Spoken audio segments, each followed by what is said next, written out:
Radhe Radhe everyone, जय माता दी। कैसे हैं आप सभी। तो यहाँ आप मेरे हाथ में देख रहे हैं लौकी। ये बहुत ताज़ा ताज़ा एकदम अल्हर वाली लौकी है जो ये आज लेके आए थे सुबह सुबह मंडी से। अब यहाँ पे ये टाइम है शाम का और सुबह ही लेके आए थे। बोले लौकी का कुछ कर ले। मैंने कहा ठीक है चलो, नवरात्रि चल ही रहे हैं तो मैंने कहा कुछ क्या, इसकी आज लौकी की बर्फ़ी बनाते हैं। तो यहाँ पे सारी लौकियों को मैंने अच्छे से छील लिया है और छील करके धो लिया है। अब धो के मैं इनको थोड़ा थोड़ी ना मोटे मोटे पीस में कट कर रही हूँ जिससे कि इसको कसना इजी रहेगा। और ये एकदम अलग है, बिल्कुल बीज नहीं है इसके अंदर। अगर बीज हो इसके अंदर आपके पास नहीं हो ना तो बीज को अलग से निकाल दीजिएगा, यानी बीज मत कसिएगा लौकी की बर्फ़ी में। तो यहाँ पे हमारी 1 किलो लौकी थी, बिल्कुल भी वेस्टेज नहीं निकली सिर्फ छिलके के अलावा, क्योंकि बीज अगर निकल जाते हैं तो फिर लौकी बहुत कम रह जाती है। तो यहाँ पर लगभग 1 किलो में थोड़ी सी ही कम थी। और यहाँ पर मैंने मीडियम साइज़ के ग्रेटर से इसको ग्रेट किया है, यानी नहीं तो बहुत बारीक नहीं बहुत मोटा। बारीक करने से क्या रहता है ना कि पानी बहुत ज़्यादा इससे निकलता है, और मोटे करने से थोड़े फिर बर्फ़ी में रेसे रेसे से ज़्यादा आते हैं, इसलिए मीडियम साइज़ से ही आप इसको ग्रेट कीजिएगा।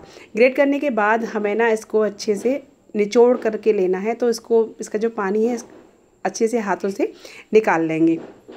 तो सारी जो है मैंने लौकी को इस तरीके से हाथों से कस के दबा के और इसको निकाल लिया। जो पानी है इसका हम यूज़ कर लेंगे आटा वाटा गूँथने में, क्योंकि भी शाम की रोटी बनानी है उसमें मैं डाल लूँगी इस पानी को। अब यहाँ पे मैंने रख दी है कढ़ाई, और कढ़ाई जो है ना थोड़ी भारी तले की मैंने ली है, और इसमें मैं डालूँगी घी। तो मैंने 2 बड़े चम्मच यहाँ पर घी डाला है। तो आज की जो लौकी की बर्फ़ी है ना, बहुत से लोगों की शिकायत रहती है कि जमती नहीं है, या फिर बहुत ज़्यादा टाइट हो जाती है, या बहुत सॉफ्ट हो जाती है कि अच्छे से जम नहीं पाती। लेकिन आज की इस वीडियो के देखने के बाद ना आपकी ये शिकायत दूर हो जाएगी। एकदम परफेक्ट माउथ मेल्टिंग जैसे कि मार्केट में मिलती है ना, वैसी बर्फ़ी बनके तैयार होगी।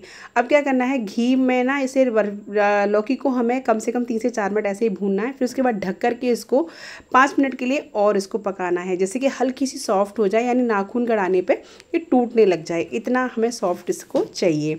और बाकी ये और पक जाएगी, लेकिन अभी हमें इतना ही पकाना है। यहाँ पे देख सकते हैं मैं इसमें नाखून गड़ा के देख रही हूँ तो बीच से टूट रही है, और इसका कलर भी आप चेंज हो जाएगा, पता चल जाएगा कि थोड़ी सी लौकी हल्की सी सॉफ्ट हुई है। अब इसमें हम डाल देंगे चीनी।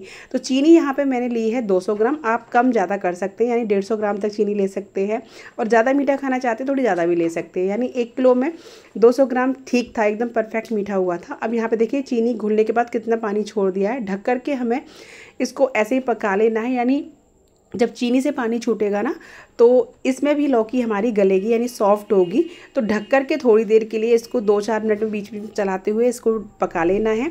और अब देखेंगे कि पानी यहाँ पे बहुत कम रह गया है, तो बस अब इतना ही। और देख पा रहे हैं कि लौकी भी बहुत कम रह गई है, यानी अच्छे से सॉफ्ट हो चुकी है। अब हमें इसको खुले में ही पकाना है, यानी ढकना नहीं है ऐसे हमें, और खुले में इससे पकाना है जैसे कि इसका पानी जो है ना, यानी चीनी का जो पानी है बिल्कुल सूख जाए और कढ़ाई छोड़ने लग जाए, जैसे कि आप देख पा रहे हैं वीडियो में। और मैंने गैस की फ्लेम को यहाँ तेज़ कर दिया है और पानी इससे सूख चुका है, बिल्कुल थोड़ा सा रह गया है हल्का फुल्का, तो अभी वो और हो जाएगा।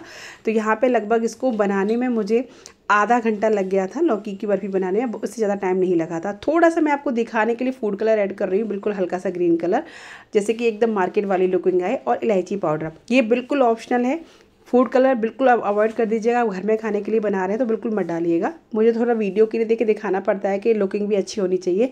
अब यहाँ पे उसके बाद मैं इसमें ऐड कर रही हूँ मावा। ये घर का ही मावा था, मैंने बना के रखा हुआ था। तो 250 ग्राम मावा है, वो मावा लिया, और मावा डालने के बाद इसमें हम मावे को अच्छे से मिक्स कर देंगे।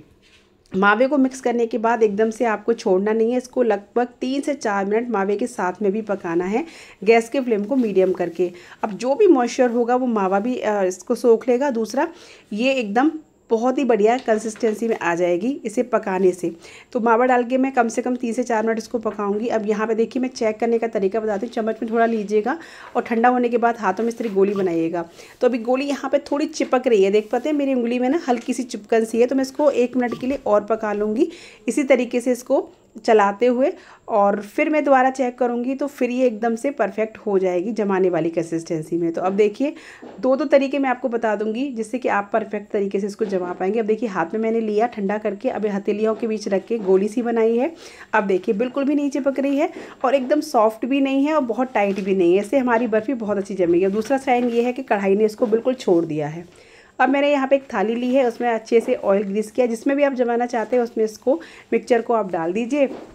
और जैसा मोटा पतला जैसा भी मैंने थोड़ी सी मोटी जमाई है, जिससे कि एकदम मार्केट वाली लुकिंग आए, मार्केट वाली ही लगे देखने में। और सच बताऊं तो इतनी परफेक्ट, इतनी गज़ब बनी है कि बहुत ज़्यादा अच्छी।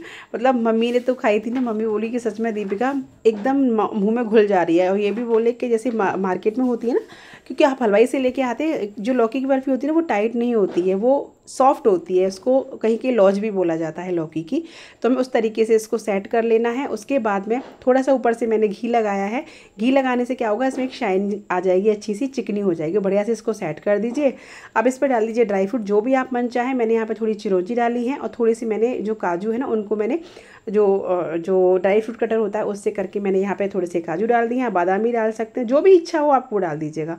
अब यहाँ पे मैंने डाल के अच्छे से इनको सेट कर दिया है और ये अच्छे से चिपक गए हैं, देख सकते हैं मेवा। और यहाँ पे कम से कम 4 से 5 घंटे के लिए आप इसको रख दीजिएगा, ये सेट हो जाएगी बढ़िया से। और फिर इसको आप कट कर लीजिएगा अपने मन चाहे आकार में। यहाँ पे देख सकते हैं एकदम कटने से आप समझ पा रहे होंगे कि बर्फ़ी हमारी कितनी अच्छे से सेट हुई है। आप इसको जितना टाइम देंगे ना उतने अच्छे से ये सेट होगी। चाहे तो आप इसको फ्रिज में भी रख सकते हैं सेट होने के लिए, तो फ्रिज में भी हो जाए, क्योंकि ये जो लौकी की बर्फ़ी होती है इसको ठंडा ही खाया जाता है। क्योंकि लौकी ठंडी होती है तो ये ठंडी तासीर की मानी जाती है, इसलिए लौकी की बर्फ़ी को ठंडा ही करके खाया जाता है तो ज़्यादा टेस्टी लगती है। अब देखिए आप निकालने से समझ रहे होंगे कि कितनी परफेक्ट बर्फ़ी हमारी जमी है, एकदम हलवाई जैसी, बिल्कुल मार्केट जैसी सुपर लौकी की बर्फ़ी। आप इसे नवरात्रि में पहले दिन भी बना के रख लेंगे, आराम से 9 दिन तक एंजॉय करिएगा फ्रिज में रख के, अच्छे से चलेगी। क्योंकि ये जैसे कि मैंने आपको बताया इसको ठंडा करके खाते हैं वो ज़्यादा टेस्टी लगती है। तो अब देखिए मैं सारे पीसेस को इस तरीके से आपको निकाल के दिखा रही हूँ कि एक ही नहीं, सारे पीसेस हमारे बहुत अच्छे से निकल रहे हैं। और इनको मैं लगा दे रही हूँ प्लेट में। और इतने अच्छे से ना इसके ड्राई फ्रूट चिपके थे कि बिल्कुल छूटे ही नहीं थे, क्योंकि घी एक तो हमने घी लगा दिया था, ऊपर से अच्छे से सेट कर दिया था। अब लीजिए हमारी लौकी की बर्फ़ी बनके तैयार है। ये काफ़ी ज़्यादा बनी थी, अभी मैंने छोटे छोटे पीसेस में रखे नहीं है, जो साइड थे ना थाली में बस मोटे मोटे पीस रखे। अब इसको यहाँ पे तोड़ के मैं आपको दिखा रही हूँ। ये देखिए कितनी बढ़िया बनके तैयार हुई है, बहुत टेस्टी, गजब तो है ही लेकिन बहुत टेस्टी भी है। अब ये देखिए मैं आपको ये सुबह में दिखा रही हूँ, क्योंकि शाम को मैंने ऐसे ही कट करके रख दिया था, मैंने किसी को दी नहीं थी। मैंने कहा सुबह माता रानी का भोग लगा के फिर मैं सबको दूंगी। तो अब मैं यहाँ पे आपको दिखाने के बाद फिर मैं आई थी, अपनी पूजा करने के बाद माता रानी का भोग लगाया है और बस बर्फ़ी बन के तैयार हो गई है। अगर ये रेसिपी आपको थोड़ी भी अच्छी लगे तो प्लीज़ लाइक से ज़रूर कीजिएगा। राधे राधे।